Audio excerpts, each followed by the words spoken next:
A very good morning to all my dear students. Today we are going to discuss about a new topic, and that topic is institution of a civil suit. As you are aware that till date we have covered many topics in the code of civil procedure.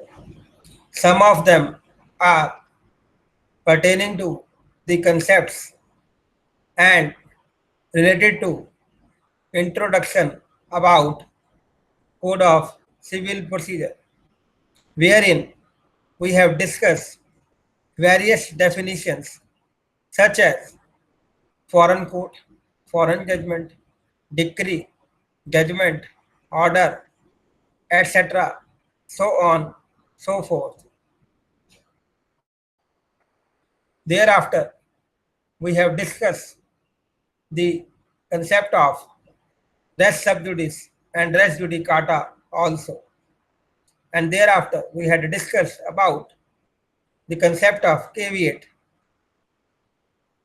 wherein we had discussed about the time limit, about the caveat also.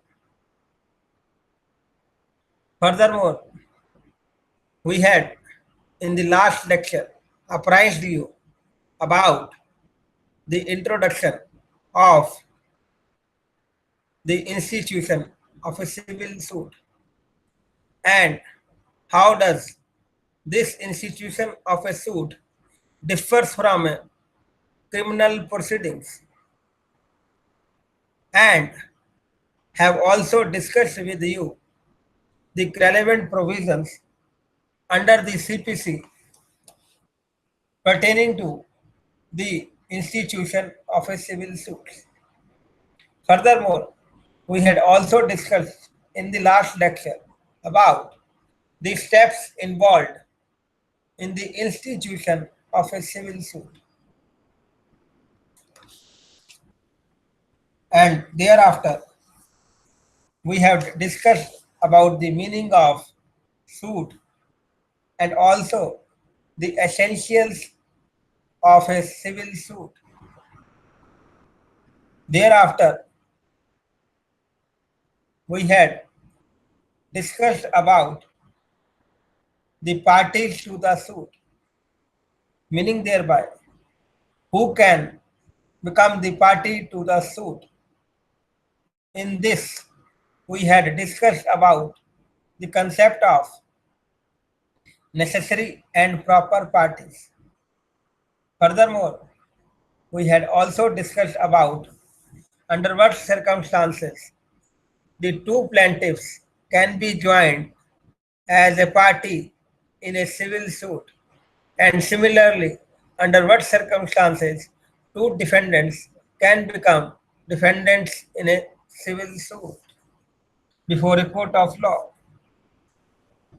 Thereafter, thereafter, we had also discussed about the concept of non-joinder and misjoinder of the proper and necessary parties, wherein we had also discussed about the objections as to the non-joinder or misjoinder can be taken or not. And at the last, we had discussed about under what circumstances a new party or the party who has already been added can be substituted by a new party, and what are those conditions. And those conditions are: number one, the suit has been filed in the name of the wrong person as plaintiff by a bona fide mistake, and the substitution or addition of the plaintiff is necessary for the determination of a real matter in dispute. So these are the two essentials which needs to be taken care of by the court while striking out or adding or substituting a party in a civil suit. In this, we have to mention also about the power and duty of the court. As far as the power of the court under Order 1, Rule 10, Subclause 2 is concerned, the same are very wide, and as such, they have to be exercised on sound judicial principles. And these two principles are: number one, that the plaintiff is a dominus litis, meaning thereby he is the best judge of his interest. And secondly, if the court is satisfied that the presence of a particular person is necessary to effectively and completely adjudicate all the dispute between the parties, irrespective of the wishes of the plaintiff, the court may exercise the power and join a person as party to the suit. And in this, we had also discussed a case, and that is a very leading case on this point. And the name of the said case is Razia Begum versus Anwar Begum, 1995, 3 SCC, page number 147, wherein the test pertaining to the striking out or the addition of the party has been laid down. And Supreme Court in this case has held that the test is not whether the plaintiff agrees to adding a party as a defendant or not, but whether the relief claimed by the plaintiff will directly affect the intervener in the enjoyment of his rights. So, my dear students, this was all about which we had discussed in my last lecture. Now I am going to start with the today's lecture, because the last lecture is having an interconnection with this lecture. Therefore, I had to give you about the introduction, what we have done in the last class, and this is important for the students who are not present in the last class. Today, we have to start with a new concept, and that concept is that of representative suit. What do you mean by representative suit? Though this term or the expression has not been defined in the Code of Civil Procedure 1908, but it can be defined as a suit which is filed by or against one or more persons on behalf of themselves and others having the same interest in the suit. So from this, we may infer that if the persons, if more than one persons are having a same interest, qua the same property or the same subject matter, then with the permission of the court, they may file a representative suit wherein one person can represent the others in the matter before the court of law? What is the object behind filing of the suit? The object behind filing of this type of suit is to save the time and expense of the court, thereby to prevent multiplicity of suits in a court of law. Next very important point which must be kept into consideration before filing a representative suit, meaning thereby following are the conditions to be taken into consideration by a court of law while filing or while looking into a representative suit. These conditions are: the parties must be numerous. They must have the same interest in the suit. Third, permission must have been granted or direction must have been given by the court. And last one, that is the very, very important point or the essential condition. Notice must have been issued to the parties to whom it is proposed to represent. So these are the four essentials after which a suit can be converted into a representative suit. Now, an important point also needs to be discussed over here is that is there any relationship or interplay between the concept of res judicata and representative suit?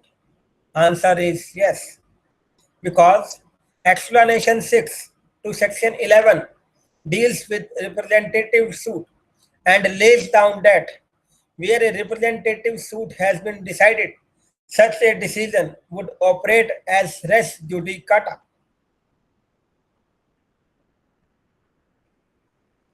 Next point is abatement. Even if any person dies, such suit will not abate, and other persons or persons interested in the suit may proceed with the suit or may apply to be added as plaintiff. Meaning thereby, this particular point lays down the difference between an ordinary suit and a representative suit. As you all are aware that in a ordinary suit, in case the plaintiff dies and there are no legal heirs to represent him and have not filed any application for substitution of the legal representative within a limitation period of 90 days, then the suit will be abated. But with regard to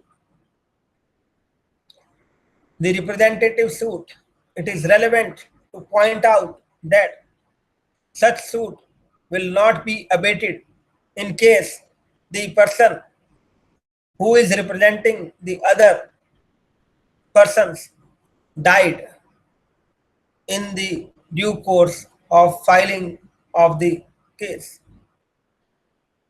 As such, the rule of abatement would not be applicable, and in case the representative, the person who is representing the others dies, then in that case, the court may appoint some other person on his behalf. Next point: is there any framing of suit?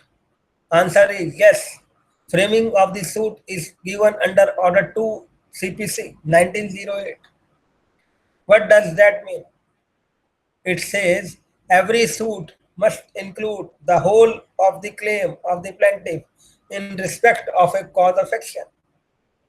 If the suit does not include or omits to sue with regard to one particular relief, then that particular relief cannot be claimed again in the court of law because it will be hit by